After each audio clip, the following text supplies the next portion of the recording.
Hello my dear friends, नमस्ते, आदाब, सत श्री अकाल। कैसे हो आप सभी? आई होप आप सभी बिल्कुल ठीक होंगे। तो आज क्या है, मैं आपके सामने फिर से CSS की वीडियो लेके आई हूँ, जिसमें मैं अभी आपको बताऊँगी कि CSS की और कौन कौन सी और प्रॉपर्टीज़ हैं जिनका यूज़ करके हम अपने वेब पेज को मोर अट्रैक्टिव बना सकते हैं।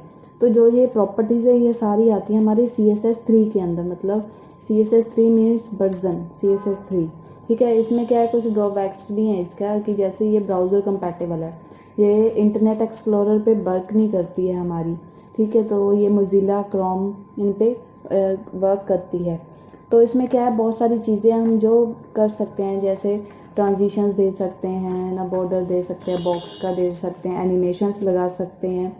ठीक है, तो CSS 3 में ये सारी चीज़ें हम कर सकते हैं। तो अभी हम स्टार्ट करते हैं ट्रांजिशंस से। ठीक है, ट्रांजिशंस क्या होती हैं कि हम एक वैल्यू को दूसरी वैल्यू में चेंज कर सकते हैं ट्रांजिशंस के थ्रू। ठीक है, इसमें क्या है कि हम इफ़ेक्ट्स को ऐड कर सकते हैं। जो ट्रांजिशंस है ये बेस्ड है हमारे टाइमिंग पे। ठीक है, क्योंकि हम कितने ड्यूरेशन के लिए किसी ट्रांजिशन का यूज़ कर सकते हैं। तो ये मैं आप पहले बता देती हूँ कि ट्रांजिशंस कितनी टाइप की हैं ना। ट्रांजिशंस टाइप्स नहीं, इट मीन्स कि जो ट्रांजिशन की टाइमिंग है, टाइमिंग का जो फंक्शन है वो कितनी तरह से हम यूज़ कर सकते हैं। तो ट्रांजिशन कौन सा फंक्शन है? Time function, transition time function. ये फर्स्ट है इसका इज, फिर और क्या, linear, is in, is out, and is in, is out, and combination of is in and is out, it is in out। जो is है हमारा, is क्या है, स्लो से स्टार्ट होता है, फिर देन वो बीच में फास्ट होता है, एंड जो उसका एंड होता है, मतलब जिस टाइम पे वो बंद होता है, हमारा टाइम कंप्लीट होता है, तो वो स्लो से ही बंद हो जाता है। एंड जो हमारा लीनियर है, ये क्या है, स्टार्ट से एंड तक क्या है, सेम स्पीड पे रहता है। जो ईज इन है हमारा, ईज इन क्या करता है, ये स्लो से स्टार्ट होता है, एंड ईज आउट क्या करता है, ये स्लो से एंड होता है। ईज इन ईज आउट में क्या होता है, स्लो से स्टार्ट होकर ये स्लो पे ही हमारा एंड हो जाता है। तो अभी मैं आपको इसका एग्जांपल देकर बताऊंगी कि हम कैसे इसका यूज़ करते हैं। तो लेट्स स्टार्ट, हम HTML से स्टार्ट करते हैं। HTML को हम बंद कर देते हैं, एंड ठीक है, एंड हेड टैग को, आपको पता ही, हम हेड टैग को ओपन करते हैं, एंड हेड टैग को हम क्लोज कर लेते हैं साथ ही। और हेड टैग के अंदर ही हम देते हैं हमारा, क्या देते हैं, टाइटल टैग।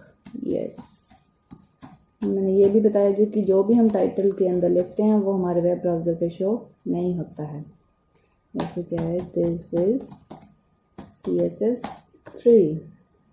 ओके, एंड अब हम क्या करते हैं, इसके अंदर बॉडी टैग को स्टार्ट कर लेते हैं, एंड बॉडी टैग को क्लोज कर देते हैं।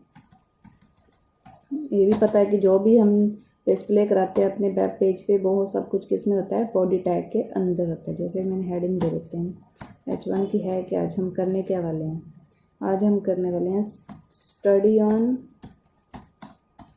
CSS 3, H1 टैग को क्लोज कर देते हैं।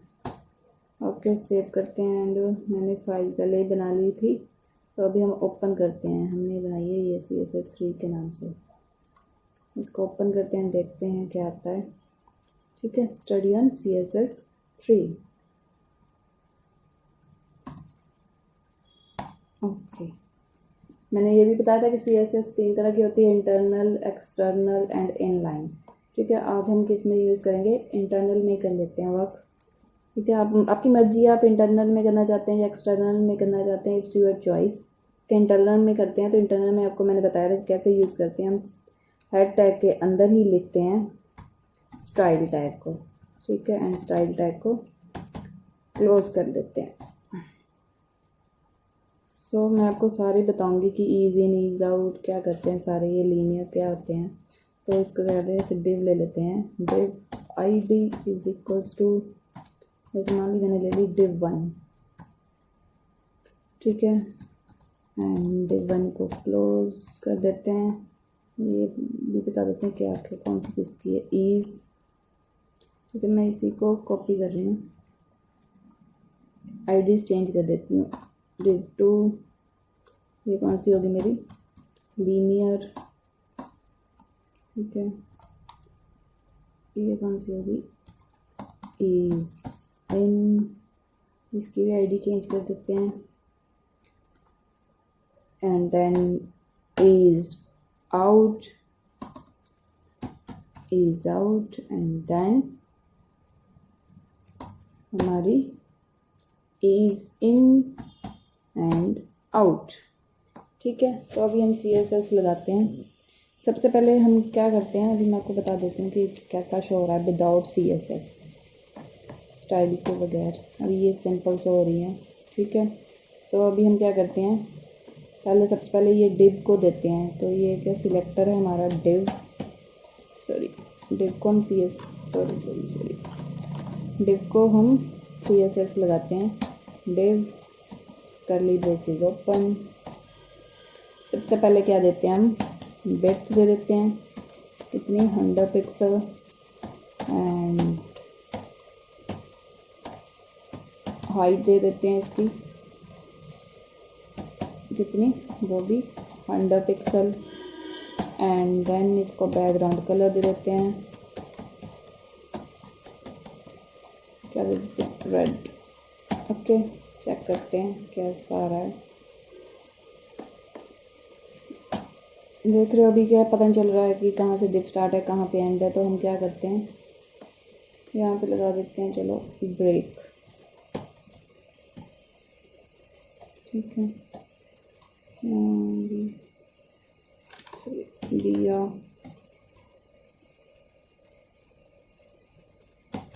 आर, देन फिर से BR,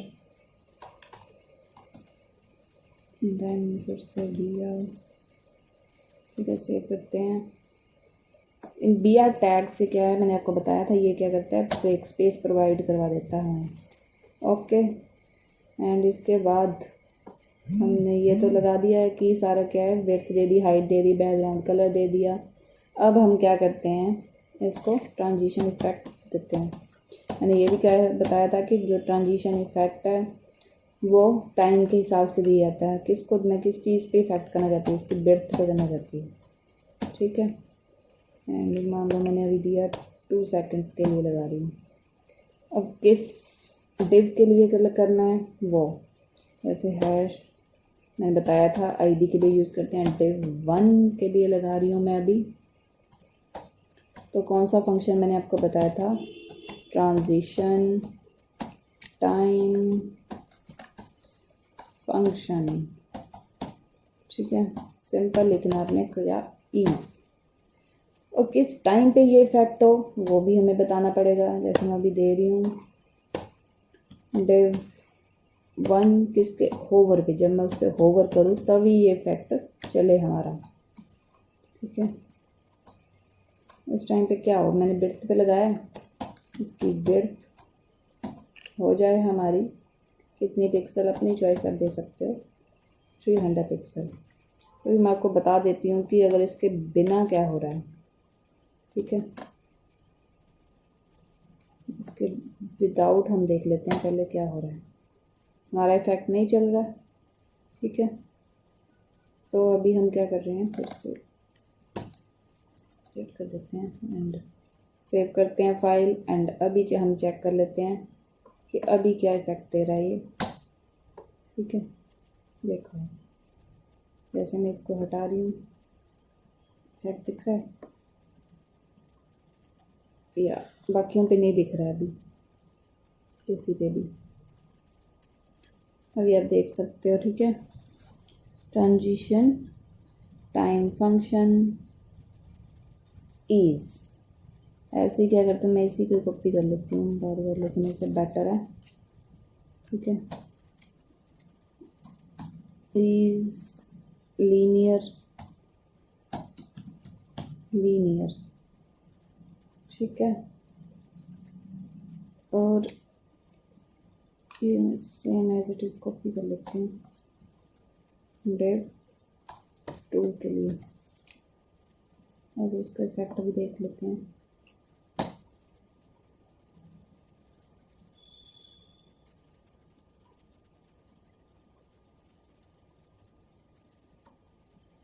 ठीक है, और अभी क्या है, ये मैंने कर दिया है, सॉरी ये मैंने ये सोच प्रॉपर चल नहीं रहा हमारा, क्यों। सो लेट्स स्टार्ट, ठीक है। अभी आप देख सकते हो इसकी विड्थ क्या हो रही है, 300 पिक्सल बढ़ रही है विद इन 2 सेकेंड्स के अंदर, ठीक है। जैसे मैं होवर हटा रही हूँ ये हट रहा है, जैसे होवर में लेके जा रही हूँ तो ये चल रही है, ओके। ऐसे ही क्या है, हम सभी के लिए चेक कर सकते हैं कि क्या क्या इफेक्ट ये देते हैं। तो इसमें क्या है, ऐसे आप इससे बहुत सारे इफेक्ट्स को देख चेक कर सकते हैं, ठीक है। तो transition, it's my spelling mistake, अभी प्रॉपर आपको पता चलेगा। सो लेट्स चेक, ठीक है। अभी आप देख सकते हो। सो अभी क्या है,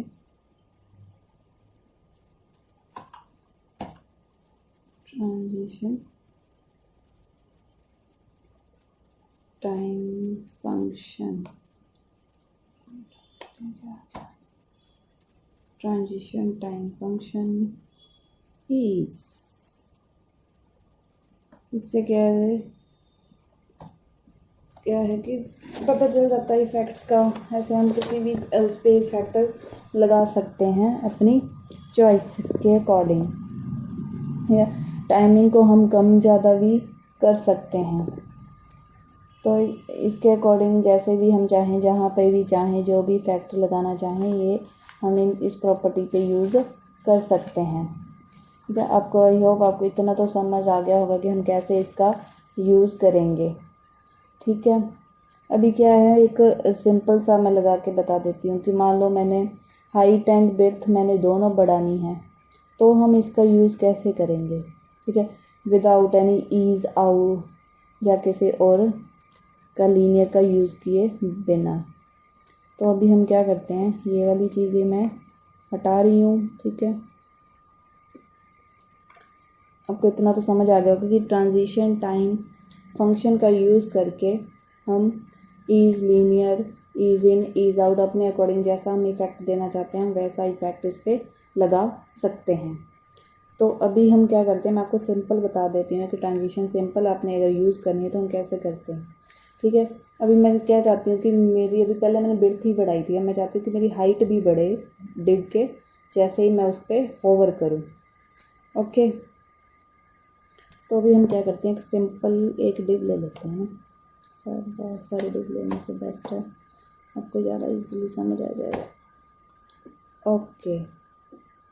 तो अभी हम क्या करते हैं, अभी आईडी की तो ज़रूरत तो है नहीं, हमें हटा ही देते हैं, एक ही डिव के लिए तो लगा रहे हैं, ठीक है। तो इसमें क्या है, मैंने हाइट विड्थ ऐसे रहने दी, हाइट भी ऐसे दी, बैकग्राउंड कलर विड्थ दे दी मैंने, ठीक है। 2 second and 4 second, it means, अभी आपको मैं बताती हूँ कि इसका मतलब मैंने 2 बार दी, तो इसका मतलब क्या है, किस पे चाहिए ये इफेक्ट, डिव के, सॉरी होवर पे, डिव के होवर पे मुझे इफेक्ट क्या चाहिए कि उसकी क्या है, विड्थ कितनी हो जाए 300 पिक्सल एंड हाइट क्या हो जाए 400 पिक्सल, ठीक है।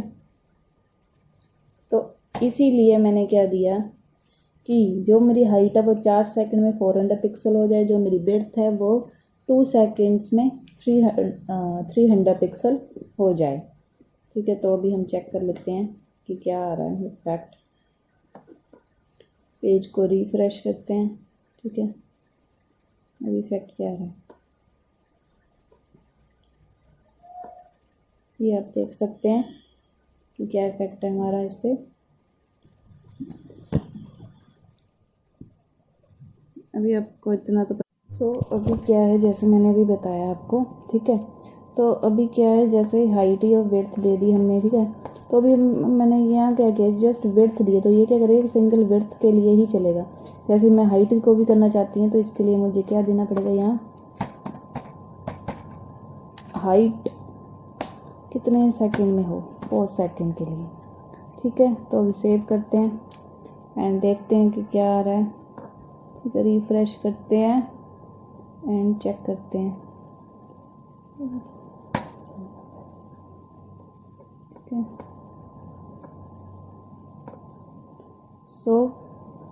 ये क्या है, कितने सेकंड के लिए चल पड़ा मेरा, सॉरी, ठीक है। 400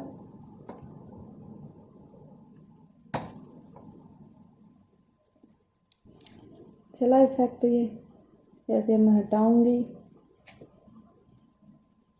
देख सकते हैं आप, ऑन होवर पे ही चलेगा ये। हाइट को 4 सेकंड ले रहा है, विड्थ को 3 सेकंड में।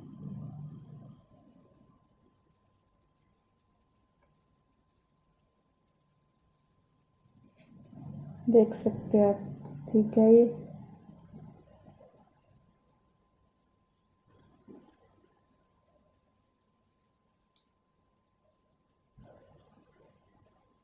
ये रहा हमारा इफेक्ट।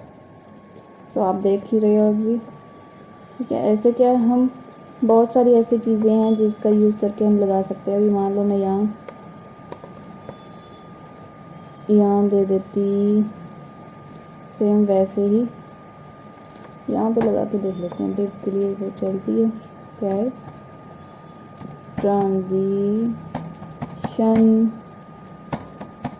टाइम फंक्शन, क्या, लीनियर,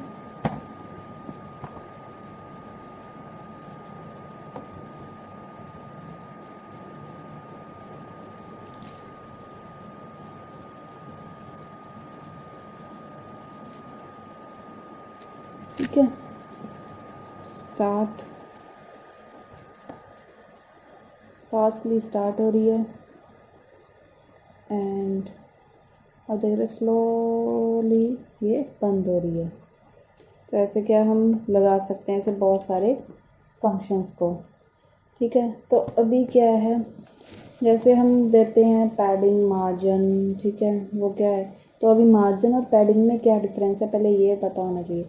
मार्जिन क्या है, जैसे कि हमने जो भी हमने बॉर्डर लगाया है उसके बाहर का जो भी कंटेंट है, जो भी स्पेस है, उसको मार्जिन, उसको स्पेस प्रोवाइड करवाता है, ठीक है। और जो हमारी पैडिंग होती है, जहाँ पे बॉर्डर है उसके इनसाइड, वो हमें स्पेस प्रोवाइड करवाता है।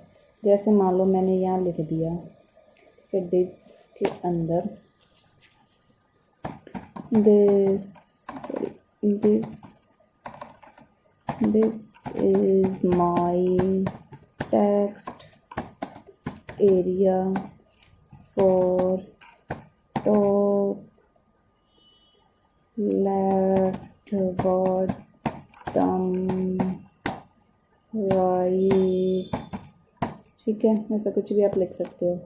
तो अभी इस पर मैं आपको बताती हूँ कि हम कैसे इसका यूज़ कर सकते हैं। तो अभी आपको ये तो समझ आ गया होगा ट्रांजिशन के लिए, तो मैं अभी इसके लिए इसको रिप्लेस कर रही हूँ।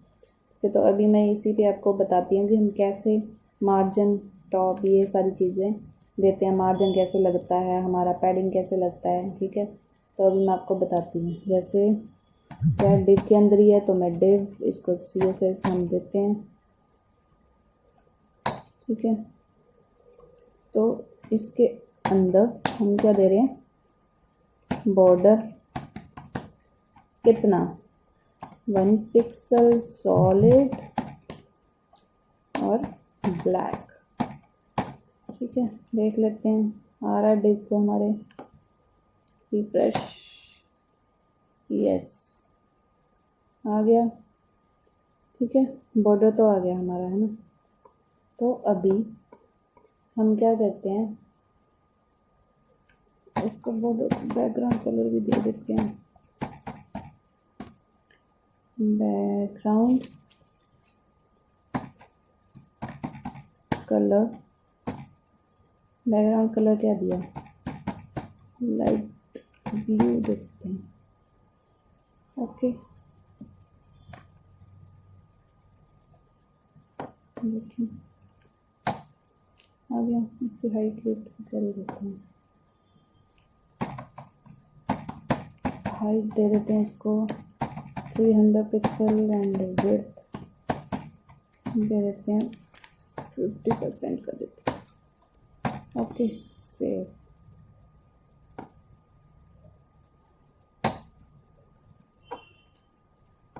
ओके,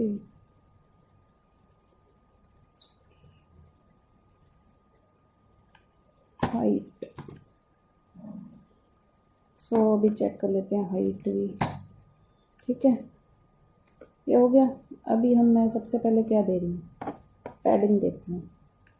तो इसके लिए हम क्या लिखते हैं, पैडिंग टॉप से कितनी पैडिंग हो, मैं लिख रही हूँ 5 पिक्सल। सेव करके देख लेते हैं कि क्या आ रहा है। ठीक है, रिफ्रेश। ठीक,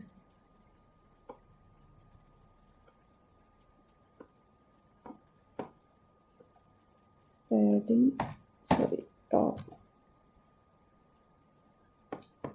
टॉप कितना है देख रहे हो, अभी यहाँ आया। अगर मान लो मैं इसको और दे देती हूँ, इसको मान लो 50 पिक्सल दे देती हूँ, तो आपको ज़्यादा ठीक से पता चल जाएगा कि क्या डिफरेंस है। देख सकते हो, इसने क्या किया, पैडिंग टॉप से ले लिया इसको 50।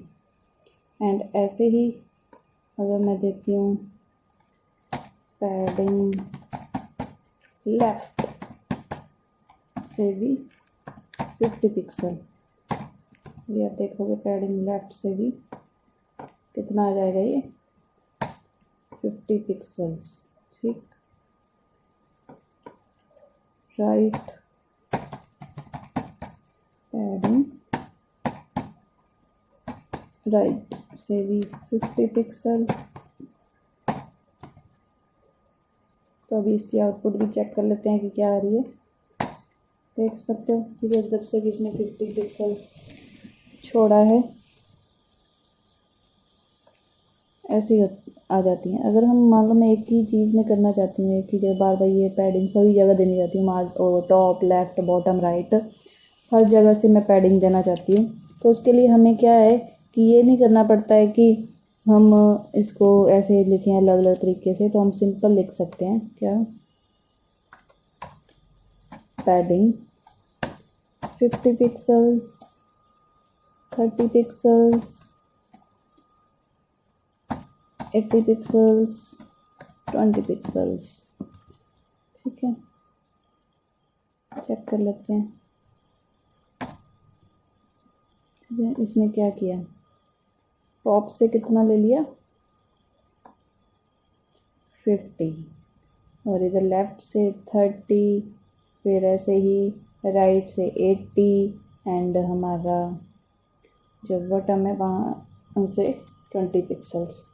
तो ऐसे क्या हम ऐसे भी हम पैडिंग दे सकते हैं अपने कंटेंट को। अगर मान लो मैंने CSS से ही क्या करना है, बैकग्राउंड इमेज लगानी है, जैसे हम यहाँ पाथ वगैरह देते थे, फिर उसका बैकग्राउंड इमेज देते थे, तो हम क्या करते हैं CSS के थ्रू भी हम बैकग्राउंड इमेज दे सकते हैं। सो जैसे हम देते हैं, जैसे मान लो मैं डिव को देती हूँ, तो अभी मैं इसको हटा रही हूँ। तो हम सिंपल क्या लिखते हैं, बैकग्राउंड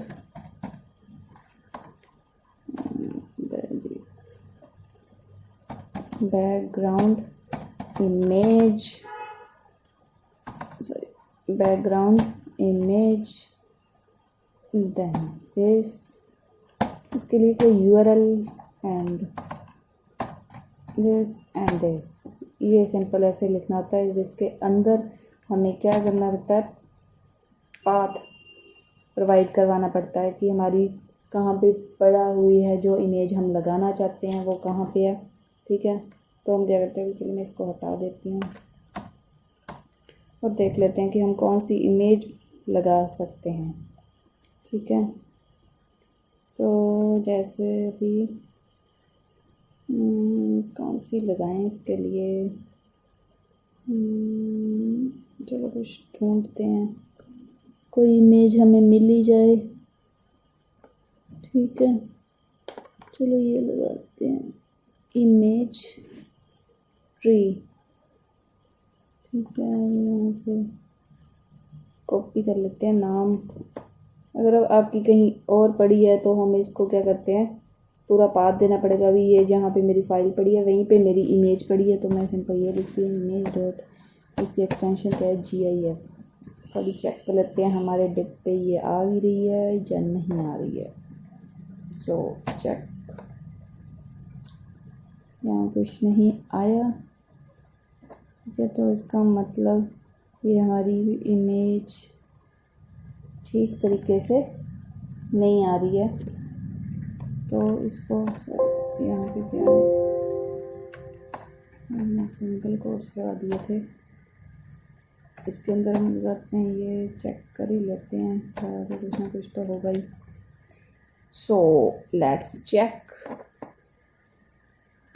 नहीं आ रही है, इंस्पेक्ट करके देख लेते हैं क्या प्रॉब्लम आ रही है। बात नहीं मिल रहा उसको या क्या है, इमेज है भी लगी या नहीं लगी, कहाँ है इमेज, बॉडी टैग के अंदर बैकग्राउंड, यहाँ पे देख लेते हैं सेट करके बैकग्राउंड। अब यहाँ पे भी इंस्पेक्ट करके अपनी लगा सकते हैं कि हम, ओ मैंने स्पेलिंग गलत लिखे हैं और स्पेलिंग मिस्टेक्स हो रही हैं हमसे। So this background image save करके देख लेते हैं आ रही है अभी। सो अभी भी नहीं आई, सो चेक, अभी कुछ गलत आ रहा है। BAC के बैकग्राउंड इमेज। ठीक है, इसके बाद URL के बाद हम पाथ देते हैं img_tree.gif।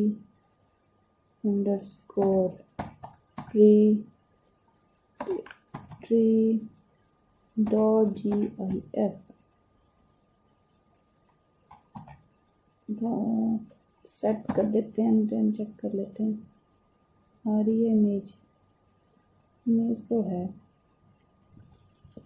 ठीक है, तो अभी क्या करते हैं, इसको देख लेते हैं क्या प्रॉब्लम आ रही है। यहाँ लगाते हैं and save and then check. ठीक है, तो अभी क्या है, जैसे इसको हम बैकग्राउंड कलर भी दे देते हैं। क्या होती है कि ट्रांसपेरेंट्स होती हैं, इमेजेस शो नहीं होती हैं, तो बैकग्राउंड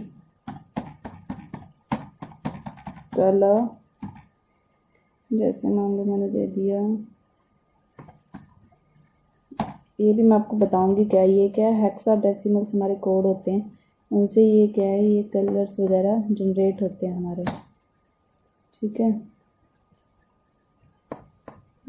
कुछ और लगा है क्या यहाँ पे, कलर कुछ और दे के देख लेते हैं, डार्क। ठीक है, अच्छा बैक दिव तो पता ही चल रहा है, इसको हाइट भी तो कुछ हमें दी नहीं है, तो इसकी बजाय मैं बॉडी को लगा के देख लेती हूँ।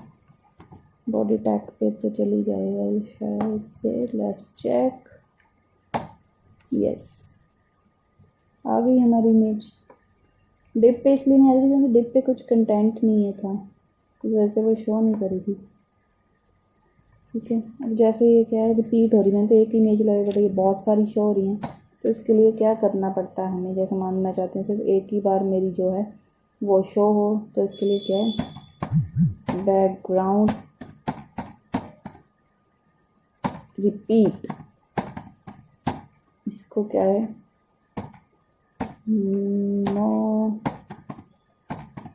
नो रिपीट करके देखते हैं। क्या हो रहा है, सिर्फ एक ही आई। अगर मैं यहाँ पे रिपीट कर देती तो आप देख सकते हो कि अभी क्या शो होगा मुझे, ये रिपीट होती रहेगी। ठीक है, नो रिपीट लगाने से क्या है, ये रिपीट नहीं होगी, सिर्फ एक ही इमेज मेरे को शो होगी, ये आप देख सकते हो। ठीक है, तो ऐसे क्या है, हम बहुत सारी चीज़ें हैं, बहुत सारी ऐसे CSS है जिसका यूज़ करके हम इसको यूज़ कर सकते हैं। ठीक है, तो जैसे रिस्पॉन्सिव के लिए भी बहुत सारी चीज़ें, रिस्पॉन्सिव के लिए हम क्या करते हैं, मीडिया क्वेरीज वगैरह यूज़ करते हैं। मीडिया क्वेरी क्या होती है, मीडिया क्वेरी जैसे क्या है, हम किसी भी जैसे लैपटॉप पे हमारा कंटेंट कुछ और तरीके से दिखता है, अगर हम उससे छोटी डिवाइस में देखते तो कुछ और, अगर फ़ोन में देखें तो उससे भी और, तो जो भी कंटेंट है मतलब हमारा प्रॉपरली हमें दिखाई दे रहा है। ठीक है, तो उसको क्या बोलते हैं, रिस्पॉन्सिव, कि हमारा जो कंटेंट है वो क्या है, रिस्पॉन्सिव है। तो जैसे अभी मैं आपको चलो बता ही देती हूँ रिस्पॉन्सिव का भी। ठीक है, जैसे कि हम लगाते हैं मीडिया। ठीक है, ये क्या है हमारी मीडिया क्वेरी है। मीडिया क्वेरी हमारी क्या है, ये ऐसे ही लगती है। इसके लिए हम क्या करते हैं, मीडिया क्वेरीज का यूज़ करते हैं। मीडिया क्वेरी हर डिवाइस को एडजस्ट करने के काम आ जाती है। इससे क्या है, हम इसको ईज़िली एडजस्टेबल बना सकते हैं कि किसी भी डिवाइस पे हमें इसको कैसे दिखाना है। ठीक है, तो ये क्या है, उस डिवाइस पे उस तरीके से ये कंफर्टेबल हो जाती है। तो मीडिया क्वेरी का यूज़ करके हम अपनी साइट को एक हर डिवाइस में रिस्पॉन्सिबल बना सकते हैं। जैसे बहुत सी साइट्स आपने देखी होंगी, लैपटॉप पे खोलते हैं तो उसका कंटेंट थोड़ा बड़ा दिखाई देता है, अगर हम उसको अपने फ़ोन पे चेक करते हैं तो उसका कंटेंट कुछ और दिखाई देता है। तो उसके लिए क्या है, हम मीडिया क्वेरी का यूज़ करते हैं। मीडिया क्वेरी का भी यूज़ करते हैं और बूटस्ट्रैप का भी यूज़ करते हैं। तो मैं सोच रही हूँ कि आपको इसको बूटस्ट्रैप के साथ समझाऊंगी तो अच्छे से समझ आ जाएगा कि मीडिया क्वेरीज क्या होती हैं। ठीक है, और बूटस्ट्रैप और मीडिया क्वेरीज को हम कैसे कंबाइन करके अपनी वेब पेज को, वेबसाइट को, ठीक है, रिस्पॉन्सिव बना सकते हैं। तो आई होप इतना जो मैंने आपको आज बताया कि CSS3 है, कैसे कैसे हम इसका यूज़ कर सकते हैं। ऐसी बहुत सारी फंक्शनैलिटी है इसके अंदर CSS की। ठीक है, बहुत सारी क्लासेस वगैरह हैं CSS की जिसका यूज़ करके हम इसको क्रिएट कर सकते हैं। ठीक है, तो अगर आपको मेरी ये वीडियो अच्छी लगी हो तो please like, share and comment and subscribe कीजिए। अगर कोई भी आपको इशू है तो आप मेरे को मैसेज करके पूछ सकते हैं या कमेंट बॉक्स में आप लिख के मेरे को पूछ सकते हैं, तो मैं आपको ये ज़रूर इसका सॉल्यूशन बताऊंगी। तो मेरी वीडियो देखने के लिए thank you, goodbye, take care.